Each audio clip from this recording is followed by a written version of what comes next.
ಪರಮಾತ್ಮನು ಹೇಳಿದ ಸ್ಥಳವೂ ಇದೆ. ಇಲ್ಲಿಗೆ ನನ್ನ ತಾಯಿಯಾದ ಕುಂತಿ ದೇವಿಯು ಬರುವಳೆಂದು ಶ್ರೀಕೃಷ್ಣ ಪರಮಾತ್ಮನು ಹೇಳಿದರು. ಆದರೆ ಯಾವ ಕಡೆ ನೋಡಿದರೂ ಮಾತಿನ ದರ್ಶನವಾಗಲೇ ಇಲ್ಲ.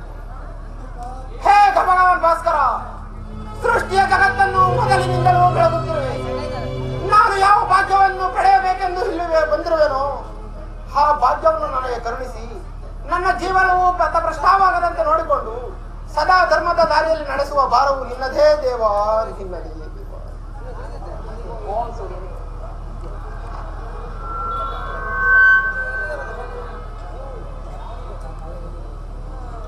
ಕರ್ಣ, ಮಗನೇ ಮಗನೇ ಕರ್ಣ, ಕರ್ಣ.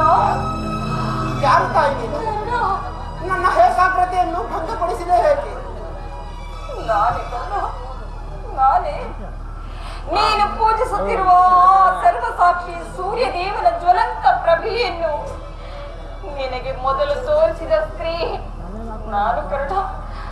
ನಾನು ಈ ನಿರ್ಭಾಗ್ಯಳನ್ನು ಕುಂತಿ ಎಂದು ಕರೆಯುವರು ಕರ್ಣ.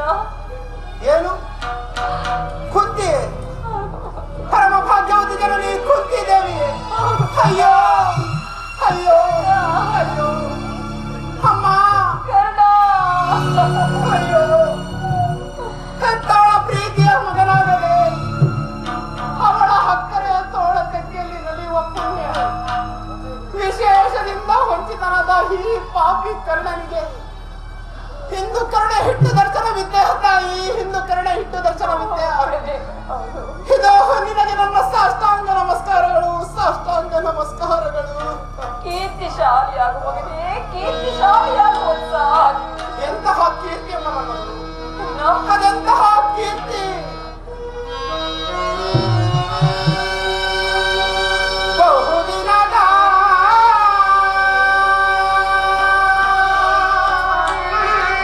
ಬಯಕೆ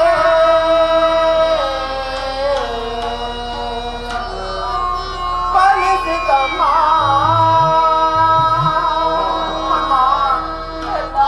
ಬಯಸಿದ ದರ್ಶನವು ಲಭಿಸಿತಮ್ಮ.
ಅಮ್ಮ, ಹುಟ್ಟಿದ ಕೂಡಲೇ ಗಂಗಾ ನದಿಯಲ್ಲಿ ತೇಲಿ ಬಿಸಾಡಲು ಅಯ್ಯೋ ನಾನು ಮಾಡಿದ ದ್ರೋಹವಾದರೂ ಏನು ತಾಯಿ?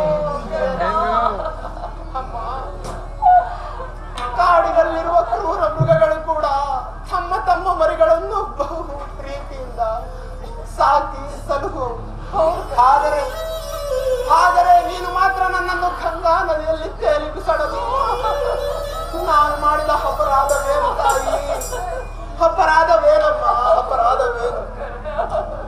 ಅಮ್ಮ, ಪಾಂಡುವಂಶದ ಮಹಾವೃಕ್ಷದಿಂದ ನನ್ನನ್ನು ಕಿತ್ತು ಬಿಸಿಟು ಅಪಮಾನ ಅಪನಿಂದನೆಗಳ ಸಮರ ಕೋಪಕ್ಕೆ ಹೇಗೆ ತಳ್ಳಿದೆ ತಾಯಿ? ಹೇಗೆ ತಳ್ಳಿದೆ? ಅಮ್ಮ, ಕರ್ಣ ಅರ್ಜುನರ ಮಧ್ಯೆ ಸೋದರ ಸಂಬಂಧವನ್ನು ಸೇರಿಸಬೇಕಾಗಿಲ್ಲ. ನಮ್ಮೀರರ ಮಧ್ಯದಲ್ಲಿ ದ್ವೇಷದ ಕಮರಿಯನ್ನೇಕೆ ಸೃಷ್ಟಿಸಿದ ತಾಯಿ? ದ್ವೇಷದ ಕಮರಿಯನ್ನೇಕೆ ಈ ಜಗತ್ತೆಲ್ಲವೂ ನನ್ನನ್ನು ಹೀನ ಸೂತನೆಂದು ಜರಿದಾಡುತ್ತಿದ್ದಾಗ ಈ ಮಾತುಗಳನ್ನು ಕೇಳಿ ಇನ್ನೊಂದು ಬೆಂದು ಕುಗ್ಗಿ ಹೋಗಿದ್ದಾಗ ನಿನ್ನ ಒಂದೇ ಒಂದು ಮಾತಿನಿಂದ ಇವೆಲ್ಲವನ್ನು ಪರಿಹರಿಸಬೇಕಾಗಿದ್ದ ನೀನು ಹೇಗೆ ಸುಮ್ಮನಾದ ತಾಯಿ? ಹೇಗಮ್ಮ? ನನ್ನ ಪ್ರಶ್ನೆಗಳಿಗೆ ನಿನ್ನಲ್ಲಿ ಉತ್ತರವಿಲ್ಲವೇ? ಹೋಗಲಿ ಬಿಡುತ್ತಾರೆ. ನನ್ನ ಪ್ರಶ್ನೆಗಳೆಲ್ಲವೂ ಪ್ರಶ್ನೆಗಳಾಗಿ ಉಳಿಯಲಿ. ನೀನು ಎಷ್ಟೇ ಆದರೂ ದೈವಕ್ಕೆ ಸಮಾನನು. ನಿನ್ನನ್ನು ದೂಷಿಸಿದರೆ ನಾನು ಪರಮ ಪಾಪಿಯಾಗುವೆನು ತಾಯಿ, ಪರಮ ಪಾಪಿಯಾಗುವೆನು, ಪರಮ ಪಾಪಿಯಾಗುವೆನು. ಅಮ್ಮ, ಇಷ್ಟು ದಿವಸದ ಮೇಲಾದರೂ ಈ ಮಗನ ನೆನಪು ಬಂದಿತ್ತಲ್ಲ? ಅಯ್ಯೋ ಮಗನೇ, ಕರುಣೆ ತೋರಿದೆಯಲ್ಲಮ್ಮ. ಈ ಉಪಕಾರದ ಭಾರವನ್ನು ನಿನಗೆ ಯಾವ ಜನ್ಮದಲ್ಲಿ ತೀರಿಸಲಮ್ಮ? ಯಾವ ಜನ್ಮದಲ್ಲಿ ತೀರಿಸಲಿ?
ಮಾತನಾಡಬಾರದು. ಮೊದಲೇ ನೊಂದು ಹೋಗಿರುವ ಈ ಕುಂತಿಯ ಹೃದಯವನ್ನು ನಿನ್ನ ಮಾತುಗಳು ಶೂಲದಂತೆ ಏನೇತಿರುವ ಮಗು, ಶೂಲದಂತೆ ಏನೇತಮ್ಮ. ಬಾಲ್ಯದಲ್ಲಿ ನಾನು ನಿನಗೆ ಸಿಗಿದ ಅಪರಾಧಕ್ಕಾಗಿ ಹೊಟ್ಟೆಯಲ್ಲಿಟ್ಟುಕೊಂಡು ಯಾರಿಗೂ ಹೇಳದಂತೆ ಅದೆಷ್ಟು ಕಷ್ಟಪಟ್ಟಿರುವೆನೋ ಆ ಭಗವಂತನಿಗೆ ತಿಳಿದಿರಬೇಕು. ಭಗವಂತನಿಗೆ ತಿಳಿದಿರು. ಆದ್ರೆ ಕುಮಾರ, ಇದುವರೆಗೂ ನೀನು ಎಲ್ಲಿರುವೆ ಎಂಬ ವಿಚಾರವೇ ನನಗೆ ತಿಳಿದಿರಲಿಲ್ಲ. ಶ್ರೀಕೃಷ್ಣ ಪರಮಾತ್ಮನಿಂದ ನಿನ್ನ ವಿಚಾರವನ್ನು ತಿಳಿದು ನಿನ್ನನ್ನು ಕಾಣಲು ಓಡೋಡಿ ಬಂದಿನಪ್ಪ, ಓಡೋಡಿ ಬಂದಿರು. ಆದರೆ ಕರ್ಣ, ನನ್ನಿಂದಾಗಿ ನೀನು ಅದೆಷ್ಟು ಕಷ್ಟಗಳನ್ನು ಅನುಭವಿಸಿದೆಯೋ, ಅದೆಷ್ಟು ಅಪಮಾನಗಳನ್ನು ಸಹಿಸಿದೆಯೋ, ಅದೆಲ್ಲಕ್ಕೂ ನಾನೇ ಕಾರಣಪ್ಪ, ನಾನೇ ಕಾರಣಳು. ನನ್ನನ್ನು ಕ್ಷಮಿಸಿ ಬಿಡು ಕರ್ಣ. ಎಲ್ಲ ಮಾಡಬಾರದು ಅಮ್ಮ. 5 ಜನ ವೀರಪುತ್ರರನ್ನು ಪಡೆದ ವೀರಮಾತೆ, ಪರಮ ಭಾಗ್ಯವತಿ ಜನನಿ ಕುಂತಿದೇವಿ, ನೀನು ಈ ರೀತಿ ಮಾತನಾಡುತ್ತಿರುವುದು ಬಾಲಕನಾದ ನಮಗೆ ಶ್ರೇಯಸ್ಕರವಲ್ಲ ತಾಯಿ, ಶ್ರೇಯಸ್ಕರವಲ್ಲ. ಅಮ್ಮ, ನೀನು ಪಾಪಿ ಅಲ್ಲಮ್ಮ, ಪವಿತ್ರಳು, ಪವಿತ್ರಳು. ನಿನ್ನ ಪಾದ ಪೂಜೆ ಮಾಡಿದ ಆ ಪಾಂಡವರಲ್ಲವೇ ಸುಕೃತಿಗಳು. ಅಮ್ಮ, ನಿನ್ನ ಮಗನಾಗಿ ಜನಿಸಿ ನದಿಯ ಪಾಲಾದೆ. ನನ್ನ ಕರ್ಮವೇ ನನ್ನನ್ನು ನದಿಗೀಡು ಮಾಡಿ. ಅಮ್ಮ, ನನ್ನ ಕರ್ಮವೇ ಗುರುಪಾಶದಿಂದ ಮಣಿಸಿತು. ಅಮ್ಮ, ನನ್ನ ಕರ್ಮವೇ ಭೀಶ್ವರ ಬುದ್ಧಿ ಮಾತನ್ನು ಮೀರಿಸಿತು. ಅಷ್ಟೇ ಯಾಕೆ ಅಮ್ಮ, ನನ್ನ ಕರ್ಮವೇ ಈ ಜಗದಿಂದ ಕುಲಗೇಡಿ ಎಂದು ಝರಿಸಿತು. ಆದರೆ ನೀನು ವೀರಮಾತೆ, ಮಹಾಶಕ್ತಿ, ಪಂಚ ಪಾಂಡವರೆಂಬ ಮಹಾಪುರುಷಗಳಿಗೆ ಜನ್ಮವನ್ನು ಕೊಟ್ಟ ವೀರಮಾತೆ. ಅಮ್ಮ, ಧರ್ಮರಾಯ, ಭೀಮ, ಅರ್ಜುನ, ನಕುಲ ಸಹದೇವಾದಿಗಳಿಗೆ ಹಾಲುಣಿಸಿ ತುತ್ತುಳಿಸಿ ಪವನದ ತೊಟ್ಟಿನಲ್ಲಿ ತೂಗಿ ಹಾಡಿಸಿದ ಈ ನಿನ್ನ ಕೈಗಳಿಂದ ನನ್ನನ್ನು ಒಮ್ಮೆ ಹಾಡಿಸಬಲ್ಲೆಯ ತಾಯಿ, ಹಾಡಿಸಬಲ್ಲೆಯ, ಹಾಡಿಸಬಲ್ಲೆಯ ಅಮ್ಮ. ಇಲ್ಲ ತಾಯಿ, ಇಲ್ಲ. ಇಂತಹ ಅದೃಷ್ಟವು ಈ ಪಾಪಿ ಕರ್ಣನಿಗೆ ಎಲ್ಲಿಂದ ಲಭಿಸಬೇಕು ತಾಯಿ, ಎಲ್ಲಿಂದ ಲಭಿಸಬೇಕು? ಬಿಡು ತಾಯಿ, ಬಿಡು. ನಿನ್ನ ಮನದ ವ್ಯಥೆಯನ್ನು ಬಿಡು. ಹೋಗಲಿ ಬಿಡು ಕರ್ಣ, ಆದದ್ದೆಲ್ಲವೂ ಆಗಿ ಹೋಯಿತು. ಇನ್ನಾದ್ರೂ ನಿನ್ನ ತಮ್ಮಂದಿರಾದ ಪಾಂಡವರೊಡನೆ ಸೇರಿ ಸುಖದಿಂದ ರಾಜ್ಯಭಾರ ಮಾಡಿದೆ. ಆದರೆ ವೈರಿಗಳಾದ ಆ ಕೌರವರೊಡನೆ ಸೇರಿ ನಿನ್ನ ತಮ್ಮಂದಿರಿಗೆ ಕೇಡನ್ನೆಣಿಸಬೇಡ ಕುಮಾರ. ಅಮ್ಮ, ಕೇಡನ್ನೆಣಿಸಬೇಡ, ಸೌಭಾಗ್ಯ ದಾನ ಮಾಡು. ಅಮ್ಮ, ಇದೊಂದು ಮಾತನ್ನು ಬಿಟ್ಟು ಬೇರೆ ಏನಾದರೂ ಕೇಳುತ್ತಾಯಿ, ಬೇರೆ ಏನಾದರೂ ಕೇಳು, ಆನಂದದಿಂದ ನಡೆಸಿದೆ. ಆದರೆ ನಾನು ಜೀವಿಸಿರುವವರೆಗೂ ನನ್ನ ಸ್ವಾಮಿ ದ್ರೋಹವನ್ನು ಮಾತ್ರ ಮಾಡಲಾರೆ ತಾಯಿ, ನನ್ನ ಸ್ವಾಮಿ ದ್ರೋಹವನ್ನು ಮಾತ್ರ ಮಾಡಲಾರೆ. ಹಾಗಲ್ಲ ಕುಮಾರ, ತಾಯಿಯಾದ ನಾನು ನಿನ್ನಲ್ಲಿ ಭಿಕ್ಷೆಯನ್ನು ಬೇಡುತ್ತಿರುವ ಕುಮಾರ, ಭಿಕ್ಷೆಯನ್ನು ಬೇಡುತ್ತಿರುವ. ಪಾಂಡವರನ್ನು ಉಳಿಸು ಕುಮಾರ, ಉಳಿಸು. ನೀನ ವೀರ ಮಾತ ಹೇಳು ತಾಯಿ. ಹೊರದಾತನು ನನ್ನನ್ನು ನಂಬಿರುವಾಗ, ಆತನ ಕಾರ್ಯಗಳೆಲ್ಲವೂ ನನ್ನಿಂದಲೇ ಸಾಧಿಸಬೇಕಾಗಿರುವಾಗ, ಇಂತಹ ಸಂಬಂಧವನ್ನು ಕಲ್ಪಿಸಿಕೊಂಡು ಆತನನ್ನು ತೊರೆದರೆ ಕೊಲೆ ಪಾತಕಿಗಿಂತಲೂ ಕೊನೆಯಾಗುವುದಿಲ್ಲವೇ? ಅಯ್ಯೋ, ಪೂರ್ವಜರ ನರಕಕ್ಕೆ ಬೀಳರೆ ಮುಂದೆ ಹುಟ್ಟುವ ಮಕ್ಕಳು ಮೊಮ್ಮಕ್ಕಳು ಅಪಮಾನದಿಂದ ಶಪಿಸರೆ. ಅಮ್ಮ, ನೀನು ವೀರ ಮಾತೆ ಹೇಳುತ್ತಾಯಿ, ನೀನೇ ಹಿತ ಬೋಧನೆ ಮಾಡು. ನಿಶ್ಚಯ ಕುಮಾರ, ನಿಶ್ಚಯ. ಆದರೆ ಪಾಂಡವರು ನಿನ್ನ ಬೆನ್ನ ಹಿಂದೆ ಬಿದ್ದ ಸಹೋದರರಲ್ಲವೇ? ಅವರ ಕ್ಷೇಮವು ನಿನ್ನ ಕ್ಷೇಮವಲ್ಲವೇ? ಅವರೊಡನೆ ನೀನು ಕೂಡಿ ಬಾಳುವುದನ್ನು ನೋಡಿ ತಾಯಿಯಾದ ನಾನು ಸಂತೋಷ ಪಡಬಾರಬೇಕಲ್ಲ. ಅಂತಹ ಅದೃಷ್ಟವು ಈ ಪಾಪಿ ಕಣ್ಣನಿಗೆ ಎಲ್ಲಿಂದ ಲಭಿಸಬೇಕು ತಾಯಿ, ಎಲ್ಲಿಂದ ಲಭಿಸಬೇಕು? ಅಮ್ಮ, ನನ್ನ ಮಾತೃವಾದ ನೀನು ಮಾತೃಧರ್ಮವನ್ನು ಮರೆತು ಮಾತನಾಡುತ್ತಿರುವೆ ತಾಯಿ, ಮಾತೃಧರ್ಮವನ್ನು ಮರೆತು ಮಾತನಾಡುತ್ತಿರುವೆ. ಸಾಮಾನ್ಯ ಮನುಷ್ಯನಿಗೂ ನಿರಾಯಾಸವಾಗಿ ದೊರಕುವ ಮಾತೃಪ್ರೇಮವನ್ನು ಕೊಡಲು ನಿರಾಕರಿಸಿದ ನೀನು ಹಿಂದೂ ರಾಜ್ಯದ ಆಸೆಯನ್ನು ತೋರಿಸುತ್ತಿರುವೆ ತಾಯಿ. ಅಮ್ಮ, ನೀನು ಹೆಳೆತನದಲ್ಲಿ ಚಿವುಟು ಹಾಕಿದ ಆ ಒಂದು ಪ್ರೇಮದ ಸಸಿಯು ಒಣಗಿ ಮತ್ತೆ ಚಿಗುರುವುದೇ ಇಲ್ಲ. ಇದುವರೆಗೂ ಸೋದರನೆಂಬ ಭಾವನೆ ನನಗಿರಲಿಲ್ಲ ತಾಯಿ, ಸೋದರನೆಂಬ ಭಾವನೆಯೇ ನನಗಿರಲಿಲ್ಲ. ಆ ಪಾಂಡವರ ಪ್ರಾಣವೇ ನನ್ನ ಪ್ರಾಣವೆಂದು ಶ್ರೀಕೃಷ್ಣ ಪರಮಾತ್ಮನು ಹೇಳುತ್ತಿರುವಾಗ ಅವರ ಪ್ರಾಣಕ್ಕೆ ಭಯವೆಲ್ಲುವುದು. ಬಿಡು ತಾಯಿ, ಬಿಡು. ಈ ನಿನ್ನ ಮನದ ವ್ಯಥೆಯನ್ನು ಬಿಡು. ನಿಶ್ಚಯ ಕುಮಾರ, ನಿಶ್ಚಯ. ಆದರೆ ನೀನು ಮತ್ತು ಆ ಸುಯೋಧನನು ಪಾಂಡವರ ಮೇಲೆ ಇಷ್ಟೊಂದು ದ್ವೇಷವಿಟ್ಟಿರುವಾಗ ನಾನು ಹೇಗೆ ತಾನೇ ಸುಮ್ಮನೆ ಹೋಗಲಿ? ಯುದ್ಧದಲ್ಲಿ ಆದರೂ ಪರೋನ್ಮುಖನಾದ. ಅಮ್ಮ,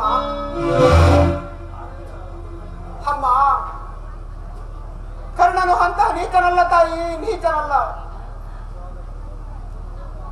ನನ್ನೆರಡು ಬಾಹುಗಳಲ್ಲಿ ಪೌರುಷವಿರುವವರೆಗೂ ನನ್ನ ದೇಹದ ನರನಾಡಿಗಳಲ್ಲಿ ಕೊನೆಯ ರಕ್ತವಿರುವ ತನಕ ಹೋರಾಡಿ ನನ್ನ ಸ್ವಾಮಿಗಾಗಿಯೇ ಬಡಿದೆ. ಅಮ್ಮ, ಆತನಿಗೆ ನನ್ನ ಮೇಲಿರುವ ವಿಶ್ವಾಸವನ್ನು ನೀನೇನು ಬಲ್ಲೆ ತಾಯಿ, ನೀನೇನು ಬಲ್ಲೆ? ಈ ಪ್ರಪಂಚವೆಲ್ಲವೂ ನನ್ನನ್ನು ಹೀನಾಸೂತನೆಂದು ಧೂಳಿ ಬಿಟ್ಟಿದ್ದಾಗ ಈ ರವಿಕುಮಾರ ನನ್ನ ಭಾಗ್ಯಕ್ಕೆ ರಕ್ಷಕನಾಗಿ ಬಂದು ಆಶ್ರಯವಿತ್ತ ಮಹಾಸ್ವಾಮಿಯಲ್ಲ. ಈ ಜಗತ್ತೆಲ್ಲವೂ ನನ್ನನ್ನು ಹೀಯಾಳಿಸುವಾಗ ಈ ಕುಲಹೀನನನ್ನು ಬಾಗಿ ತಪ್ಪಿ ಅಂಗ ದೇಶದ ಹರಸು ಕುರು ಸಾಮ್ರಾಜ್ಯದ ಮಾಂಡಲಿಕನನ್ನಾಗಿ ಮಾಡಿ ಈ ಭರತ ಖಂಡದಲ್ಲಿ ಕರ್ಣನಿಗೊಂದು ವಿಶಿಷ್ಟ ಸ್ಥಾನಮಾನ ಸಿಗುವಂತೆ ಮಾಡಿದ ನನ್ನ ಕೌರವ ಸ್ವಾಮಿಯನ್ನು ಹೇಗೆ ತೊರೆಯಲಿ? ಅಮ್ಮ, ತನ್ನ ಪ್ರಾಣದ ಪ್ರಾಣದಂತೆ ಹೃದಯದ ಸಖನಂತೆ ಆತನು ನನ್ನನ್ನೇ ನಂಬಿರುವಾಗ ಆತನನ್ನು ತೊರೆಯುವುದು ಧರ್ಮವೇ? ಸರ್ವದಾ ಆಗಲಾರದು ತಾಯಿ, ಪರೋನ್ಮುಖನಾಗಲಾರೆ. ಹೋಗಲಿ ಬಿಡು. ಆದ್ರೆ ಇದೊಂದು ಮಾತನಾದ್ರೂ ನಡೆಸಿಬಿಡು. ಯುದ್ಧ ರಂಗದಲ್ಲಿ ಏನಾದ್ರೂ ನಿನ್ನ ತಮ್ಮಂದಿರಾದ ಪಾಂಡವರು ಸಿಕ್ಕಿದರೆ ಅವರನ್ನು ಕೊಲ್ಲಬೇಡ, ಅವರನ್ನು ಉಳಿಸಬೇಡ. ಉಳಿಸು, ಅವರನ್ನು ಉಳಿಸು. ಆಗಬಹುದು ಜನನಿ, ಆಗಬಹುದು. ಯಾರನ್ನು ಬೇಕಾದರೂ ಉಳಿಸುವನು, ಆದರೆ ಆ ಅರ್ಜುನನನ್ನು ಮಾತ್ರ ಉಳಿಸಲಾರೆ. ಹೌದು ತಾಯಿ, ಆ ಅರ್ಜುನನೊಳಗೆ ಯುದ್ಧ ಮಾಡುವುದನ್ನು ನನ್ನ ಸ್ವಾಮಿ ನೋಡಿ ಸಂತೋಷ ಪಟ್ಟರೆ ಅಷ್ಟೇ ಸಾಕು. ಈ ಜನ್ಮ ಸಾರ್ಥಕ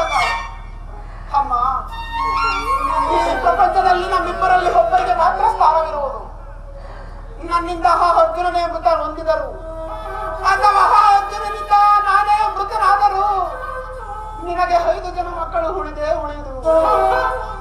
ಚಿಂತಿಸದಿರು ತಾಯಿ, ಚಿಂತಿಸದಿರು. ಅರ್ಜುನನ ಮೇಲೆ ನಿನಗೆ ಇಷ್ಟೊಂದು ದ್ವೇಷವೇ ಕರ್ಣ. ಹೋಗಲಿ ಬಿಡು, ಹೋಗಲಿ ಬಿಡು. ಕೊನೆಯದಾಗಿ ಒಂದೇ ಒಂದು ಮಾತನ್ನು ಕೇಳುತ್ತೇನಪ್ಪ, ನಡೆಸಿಕೊಡುವೆಯಾ ಕರ್ಣ? ಅದೇನು ಕೇಳುತ್ತಾಯಿ? ಸತ್ಯವಾಗಿಯೂ ನಡೆಸಿಕೊಡುವೆಯಾ? ಅಮ್ಮ, ನಿನ್ನ ಮಗನಾಗಿ ಜನಿಸಿ ನಿನ್ನದೊಂದು ಮಾತನ್ನು ನಡೆಸಿಕೊಳ್ಳದ ಪಾಪಿ ಎಂದು ಭಾವಿಸಿದೆಯಾ ತಾಯಿ? ಪಾಪಿ ಎಂದು ಭಾವಿಸಿದೆಯಾ?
ಹಾಗಾದ್ರೆ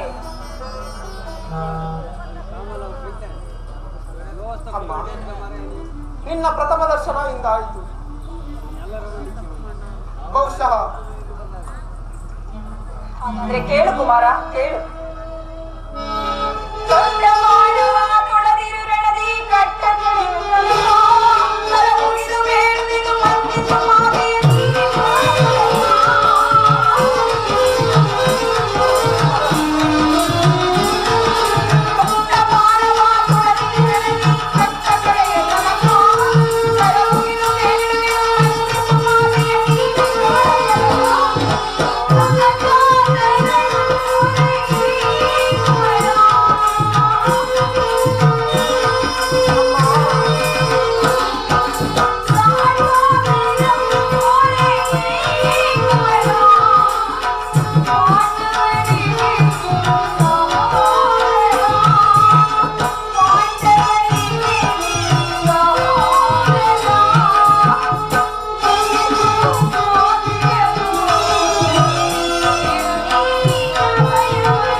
ಅಮ್ಮ, ಆ ಪಾಂಡವರೆಂದರೆ ಎಷ್ಟೊಂದು ಮಮಕಾರವಮ್ಮ.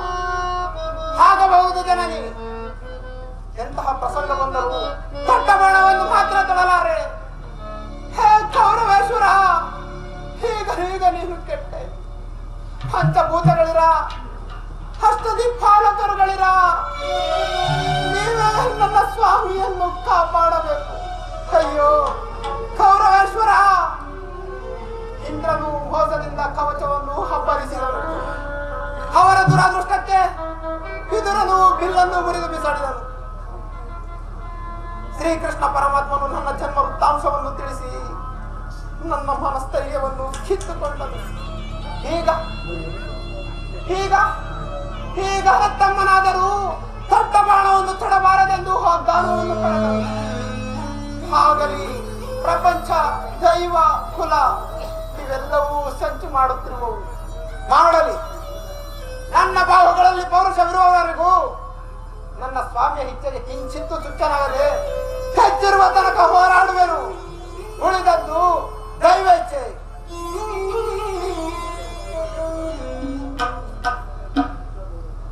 ಕುಮಾರ, ನಾನಿನ್ನು ಬರಲಿ ಕುಮಾರ. ಹೋಗಿ ಬಾ. ನಾನಿನ್ನು ಬರಲಿ ಕುಮಾರ. ಅಮ್ಮ, ನಾನಿನ್ನು ಬರ್ತೇನೆ. ಅಮ್ಮ, ಅಮ್ಮ, ಕರೆದೆಯ ಕರ್ಣ. ನನ್ನದೊಂದು ಮಾತನ್ನು ನಡೆಸಿಕೊಡುವೆಯಾ ತಾಯಿ? ನಿನ್ನ ಮಾತಿ ಹೇಳಿ ಕುಮಾರ್. ಸತ್ಯವಾಗಿ ನಡೆಸಿಕೊಡುವೇನಮ್ಮ? ಸತ್ಯವಾಗಿ ನಡೆಸಿಕೊಳ್ಳುತ್ತೇನೆ. ಹೇಳು ಕುಮಾರ. ಅಮ್ಮ, ಅದೇನಿದು ಹೇಳು. ಅಮ್ಮ, ನಿನ್ನ ಪ್ರಥಮ ದರ್ಶನ ಹಿಂದಾಯಿತು. ಬಹುಶಃ ಇದೇ ಕೊನೆಯ ದರ್ಶನವೆಂದೇ ತೋರುತ್ತಿದೆ. ಅಯ್ಯೋ ಅಯ್ಯೋ ವಿಧಿ. ಆದ್ದರಿಂದ ಅಮ್ಮ, ಆದ್ದರಿಂದ ಈ ಯುದ್ಧವು ಮುಗಿಯುವವರೆಗೂ ನಾನು ನಿನ್ನ ಮಗನೆಂಬ ವಿಚಾರ ಯಾರಲ್ಲಿಯೂ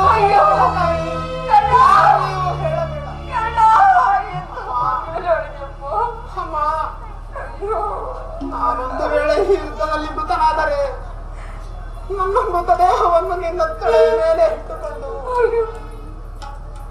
ಈ ಜಗತ್ತೆಲ್ಲವೂ ಕೇಳುವಂತೆ ಕರ್ಣನ ಸೂತನಲ್ಲ ನನ್ನ ಮಗನೆಂದು ಸಾರಿ ಸಾರಿ ಕೂಗಿ ಕೂಗಿ ಹೇಳುತ್ತಾನೆ. ಕೂಗಿ ಹೇಳು.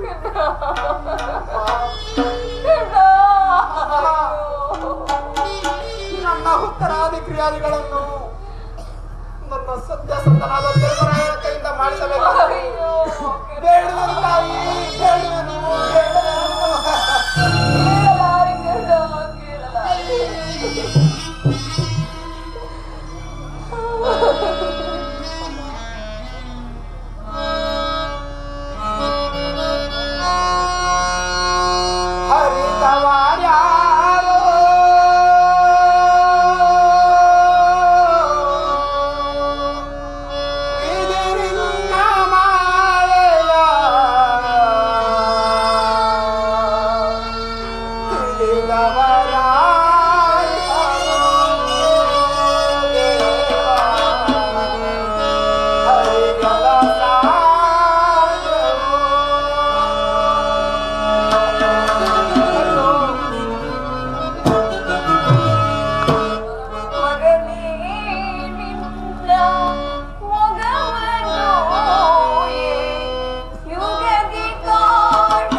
ದೈವಾನುಕೂಲವಿಲ್ಲದವರು ಈ ಪ್ರಪಂಚದಲ್ಲಿ ಬದುಕಿದ್ದರೂ ವ್ಯರ್ಥವಲ್ಲವೇ ವ್ಯರ್ಥವಲ್ಲವೇ. ಪ್ರಾತಃ ಕಾಲದ ವಿನಯಗೀತ ಶುಚಿತ ಮೃತ್ಯುವಿನ ತೂರ್ಯ ಸ್ವರದಲ್ಲಿ ಕೇಳಿ ಬರುತ್ತದೆ. ಅಧೂರಸ್ಥರ ಅರಸನಾದ ವೇಣುವನದಲ್ಲಿ ಗೂಗಿಗಳ ಸ್ವರವು ಮಿಳಿತವಾಗಿದೆ. ಒಂದೇ ಎಡೆ 100 ಧೂಮಕೇತುಗಳು ಧರೆಗುರುಳಿದವು. ನೋಡುತ್ತಿದ್ದ ಹಾಗೆ ಬೆಳಗಿನ ಜಾವದಲ್ಲಿ ಕರಾಳ ಧೂಮಕೇತುವೊಂದು ಕಣ್ಣ ಮುಂದೆ ಬಂದಿದೆ. ಇದೆಲ್ಲ ಅರ್ಥವೇನು? ಕುರುವಂಶದ ಮತ್ತಾವ ಅನರ್ಥ ಪರಂಪರೆಯು ಕಾರಣವಾಗುವುದಲ್ಲ. ದೇವ, ಈ ಗಾಂಧಾರಿಯ ಲಲಾಟದಲ್ಲಿ ಇನ್ನು ಏನೇನನ್ನು ಬರೆದಿರುವೆ ದೇವ, ಏನೇನೇನು ಬರೆದಿರುವೆ? ಕುಮಾರನಾದ ದುರ್ಯೋಧನಲ್ಲಿ ದುರ್ಯೋಧನ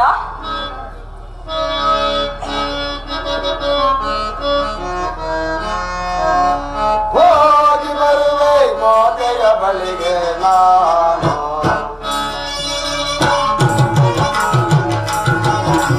ಹೋಗಿ ಬರುವೆ ಮಾತೆಯ ಬಳಿಗೆ ನಾನು, ಹಸಗಲ ಕೈಸುವರೆ ಹೊರಮ ತಿಳಿಯಲು, ಹಸಗಲ ಕೈಸುವರೆ ಹೊರಮ ತಿಳಿಯಲು, ಹೋಗಿ ಬರುವೆ ಮಾತೆಯ ಬಳಿಗೆ ನಾನು.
ಇದೇನು?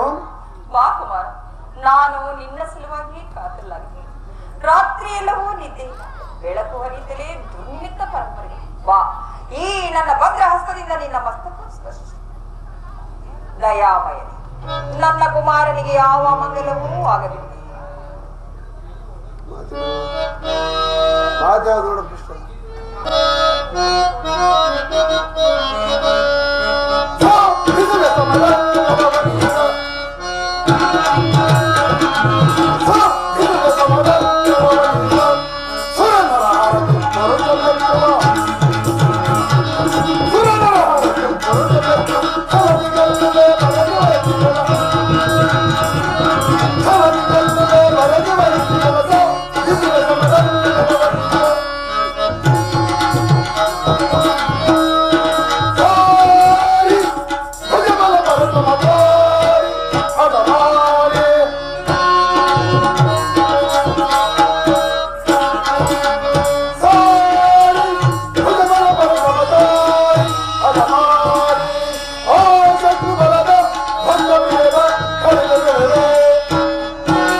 ಇದೆಂಥ ಕೆಟ್ಟ ಸುದ್ದಿ ಕುಮಾರ. ನಿನಗೆ ಯುದ್ಧಕ್ಕೆ ಆಜ್ಞೆಯನ್ನು ಕೊಟ್ಟವರು ಯಾರು? ಅಮ್ಮ, ಈ ಬಾಹುಗಳಲ್ಲಿ ಶಕ್ತಿ ಇರುವವರೆಗೂ ಯುದ್ಧದ ಸಲುವಾಗಿ ದುರ್ಯೋಧನನು ಯಾರು ಆಜ್ಞೆಯನ್ನು ಹೇಳುವನಲ್ಲ. ಕುರುಕ್ಷೇತ್ರದಲ್ಲಿ ನಮ್ಮ ಸಮಸ್ತ ಸೈನ್ಯವು ಸಮ್ಮಳಿತವಾಗಿರುವರು. ನಿನಗೆ ತಿಳಿಯದೆ ಅಮ್ಮ? ತಿಳಿದಿರುವೆನು. ಅದನ್ನು ನಿನ್ನ ಧಾರ್ಮಿಕ ಪ್ರದರ್ಶನದ ಪರಮಾವಧಿ ಎಂದು ಪಾಂಡವರನ್ನು ಹೆದರಿಸಲು ಹೂಡಿದ ಆಟವೆಂದು ತಿಳಿದಿದ್ದೇನೆ. ಆದರೆ ಧರ್ಮ, ನೀತಿ, ಮನುಷ್ಯತ್ವಕ್ಕೆ ತಿಲಾಂಜಲಿ ನಿಂತು ನೀನು ಯುದ್ಧವನ್ನು ಪ್ರಾರಂಭಿಸುವೆ ಎಂದು ಮಾತ್ರ ತಿಳಿದಿರಲಿಲ್ಲ ಕುಮಾರ, ತಿಳಿದಿರಲಿಲ್ಲ. ಯುದ್ಧವು ಕ್ಷತ್ರಿಯ ಧರ್ಮ, ಯುದ್ಧವು ಮನುಷ್ಯನ ನಾಶ, ನೀತಿಯ ಪ್ರಳಯ, ಧರ್ಮ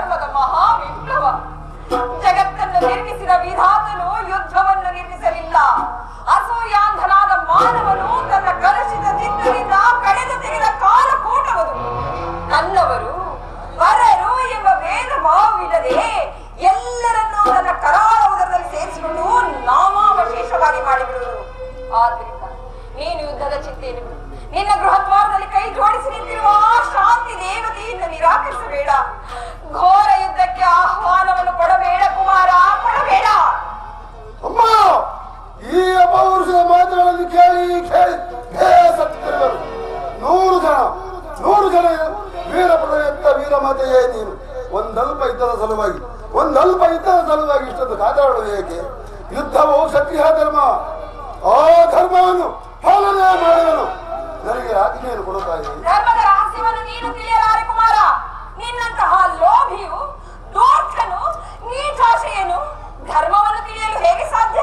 ತಿಳಿಯುವ ಇಚ್ಛೆ ಇದ್ದರೆ ಪಾಂಡವರೊಡನೆ ಸಂಧಿಗೆ ಸಮ್ಮತಿಸು. ಪಾಂಡವರು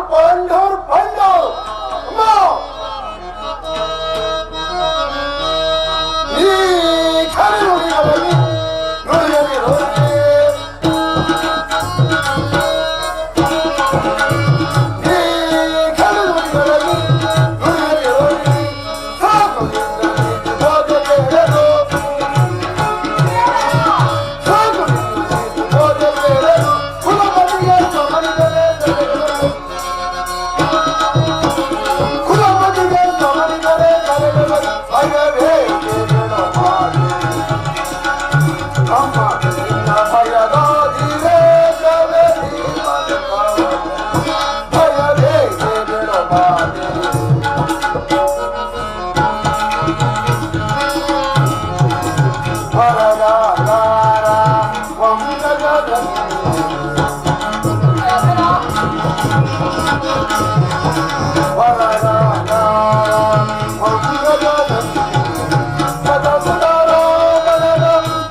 ಪಾಂಡವರು ಅಮ್ಮ, ಆ ಪಾಂಡವರು ಮಾಡಿರುವುದು ಧರ್ಮ ಸಮ್ಮತವಾದರೆ ಆ ಧರ್ಮಕ್ಕೆ ನನ್ನ ಶತಾಧಿಕ ಅಧಿಕಾರವಿರಲಿ. ಪತ್ನಿ ಅಪಮಾನವನ್ನು ನೋಡುತ್ತಾ ಎದುರಿಗೆ ಕುಳಿತಿರುವುದು ಕ್ಷತ್ರಿಯ ಧರ್ಮದಲ್ಲಿ ತಾಯಿ, ಮಾನವ ಧರ್ಮವಲ್ಲ. ನನ್ನ ಸತಿ ಭಾನುಮತಿಗೆ ಅಥವಾ ನನ್ನ ಅಂತಃಪುರದ ಒಬ್ಬ ಸಾಮಾನ್ಯ ಮಹಿಳೆಗೆ ಇಂತಹ ಅಪಮಾನವಾಗಿದ್ದರೆ ನಾನೇನು ಮಾಡುತ್ತಿದ್ದೆ ಬಲ್ಲೆಯ? ಏನು ಮಾಡುತ್ತಿದ್ದೆ? ಪರಭಲ್ಲವನ್ನು ನಿರಾಕರಿಸಿ ಸಮಗ್ರ ಪೃಥ್ವಿಯೇ ನನಗೆ ಪ್ರತಿ ಕಚ್ಚಿಯಾಗಿ ಲೆಕ್ಕಿಸಿದರು. ಆ ಅಪಮಾನದ ಪ್ರತಿರೋಧವನ್ನು ಮಾಡುತ್ತಿದ್ದರು. ಆದರೆ ಆಳಿನ ದುರ್ಯೋಧನ ಪಾಂಡವರು ಮಾಡಿದ್ದೇನು? ಅದಕ್ಕೋಸ್ಕರವಾಗಿ ಹೇಳಿ ಪಾಂಡವರಲ್ಲಿ ನನಗಷ್ಟೊಂದು ದ್ವೇಷ. ಅವರು ಭರತ ವಂಶದ ಕಳಂಕ ಸ್ವರೂಪರು. ಅವರನ್ನು ನಿರ್ಮೂಲನವಾಗಿ ನಾಶ ಮಾಡಿ ನಮ್ಮ ಸಂತಾನ ದುಷ್ಯಂತಾದಿ ಪೂರ್ವಜರ ಪುಣ್ಯ ಸ್ಮೃತಿಯನ್ನು ಇಂತಹ ದುಷ್ಕೀರ್ತಿ ಕಳಂಕದಿಂದ ಉದ್ಧಾರ ಮಾಡುವುದೇ ಈ ಯುದ್ಧದ ಉದ್ದೇಶ. ನಾನು ಅದರ ಸಲುವಾಗಿ ದೀಕ್ಷಾಬದ್ಧನಾಗಿರುವನು. ನನ್ನನ್ನು ಅರಸಿ ಇದ್ದಕ್ಕೆ ಆಜ್ಞೆಯನ್ನು ಕೊಡುತ್ತಾಯಿ. ನನ್ನ ಆಶೀರ್ವಾದವನ್ನು ಬಯಸುವಿಯ ಕುಮಾರ? ನಿನ್ನ ಜ್ಞಾತಿ ಹಿಂಸೆಗೆ ನನ್ನ ಶುಭ ಕಾವಲಿಗಳಷ್ಟೊಂದು ಅಗತ್ಯವೇ? ಛೀ ದುಷ್ಟ, ನೀನು ನನ್ನ ಆಶೀರ್ವಾದವನ್ನು ಹೊಂದಲಾರೆ. ಹೊರಟು ಹೋಗು ಸುಯೋಧನ, ನೀನು ನನ್ನ ಆಶೀರ್ವಾದವನ್ನು ಹೊಂದಲಾರೆ. ಅಮ್ಮ, ಇಂತಹ ಮಾತುಗೆ ಈ ನಿನ್ನ ಮಾತೃ ವಾತ್ಸಲ್ಯವನ್ನು ತಿರಸ್ಕರಿಸಿದ ಶಾಪ ನನ್ನ ಪಾಲಿಗೆ ಕಟ್ಟಿಟ್ಟ ಬುದ್ಧಿ ಆದರೂ ಸರಿಯೇ. ಹೇಳಿ ಪಾಂಡವರನ್ನು ನಾನು ಯುದ್ಧಕ್ಕೆ ಆಹ್ವಾನಿಸಿಯೇ ಬಿಡುತ್ತೇನೆ. ಅಯ್ಯೋ ಕುಮಾರ, ಹಸ್ತಿನಾವತಿಯ ರತ್ನ ಸಿಂಹಾಸನವು ರಕ್ತದ ಕೋಡಿಯಲ್ಲಿ ಮುಳುಗುತ್ತಿರುವುದು. ಹಸ್ತಿನಾವತಿಯ ಸುಮಂಗಲಿಯರು ತಮ್ಮ ಮಾಂಗಲ್ಯವನ್ನು ಕೈಯಲ್ಲಿ ಹಿಡಿದು ನಿಂತಿರುವರು. ಹಸ್ತಿನಾವತಿ ಸಮೀಪದಲ್ಲಿ ಹರಿಯುತ್ತಿರುವ ನದಿಯು ರಕ್ತಮಯವಾಗಿ ಹರಿಯುತ್ತಿದೆ. ಅಯ್ಯೋ, ನೀನೇನು ಮಾನವನೋ ಇಲ್ಲ ದಾನವನೋ?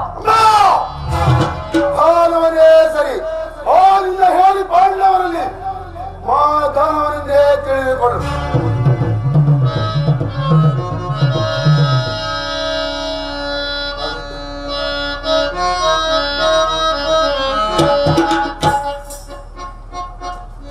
ಯಥಾಧರ್ಮ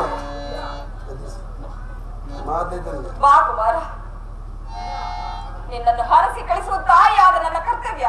ಬಾ, ಎಲ್ಲಿ ನನ್ನ ಎದುರಿನಲ್ಲಿ ಮೊಳಕಾಲು ಕುಳಿತುಕೋ. ಈ ಗಾಂಧಾರಿ ಅಗ್ನಿಮಯ ಸ್ಪರ್ಶದಿಂದ ಒಂದು ಹುಲ್ಲುಕಡ್ಡಿ ಕೂಡ ವಜ್ರಾಯುಧಕ್ಕಿಂತ ಕಠಿಣವಾಗುತ್ತದೆ. ಹೋಗು ಕುಮಾರ, ಅಪ್ರತಿಮ ಪೌರುಷದಿಂದ ರಣಾಂಗಣದಲ್ಲಿ ಹೋರಾಡು. ಯಥೋ ಧರ್ಮಸ್ತಥೋ ಜಯ, ಯಥೋ ಧರ್ಮಸ್ತಥೋ ಜಯ, ಯಥೋ ಧರ್ಮಸ್ತಥೋ ಜಯ. ಯಥಾ ಧರ್ಮ, ಯಾರಲ್ಲಿ ಧರ್ಮವಿರುವುದೋ ಅವರಿಗೆ ಜಯವಾಗಲಿ. ಯಥಾ ಧರ್ಮ ತಥಾ ಜಯ, ಯಥಾ ಧರ್ಮ ತಥಾ ಜಯ, ಯಥಾ ಧರ್ಮಸ್ಯ ತಥಾ ಜಯ. ಹಾಗಾದರೆ ನನ್ನ ಜಯವು ಖಚಿತ, ಹಾಗಾದರೆ ನನ್ನ ಜಯವು ಖಚಿತ. ಅಲೌಕಿಕವಾದ ಧರ್ಮಕ್ಕಾಗಿ ಬಲವಂತವನ್ನು ಕಿತ್ತೊಗೆದು ರಣಕಂಕಣವನ್ನು ತೊಟ್ಟಿರುವ ಈ ಕಲದಂಗ ಮಲ್ಲರಿಗೆ ಜಯ ಜಯ. ಇನ್ನು ದಶ ದಿಕ್ಕುಗಳು ಕಿವುಡಾಗುವಂತೆ ಮುಳುಗಲಿ ರಣಬೇರಿಗಳು, ಇನ್ನು ಮುಗಿಲು ಮುಟ್ಟುವಂತೆ ಝೈಂಕರಿಸಲಿ ನಮ್ಮ ರಣಕಹಳೆಗಳು. ಈ ಮಂಗಳದ ಮುಂಗಳಕ್ಕೆ, ಆ ಪಾಂಡವರ ಮಂಗಳಕ್ಕೆ ನಾಂದಿ. ಆರು ಸರಿ ಸಮರಗಳಿಗೆ ತೀರ ಆರು ಸರಿ ಸಮರಗಳಿಗೆ ತೀರ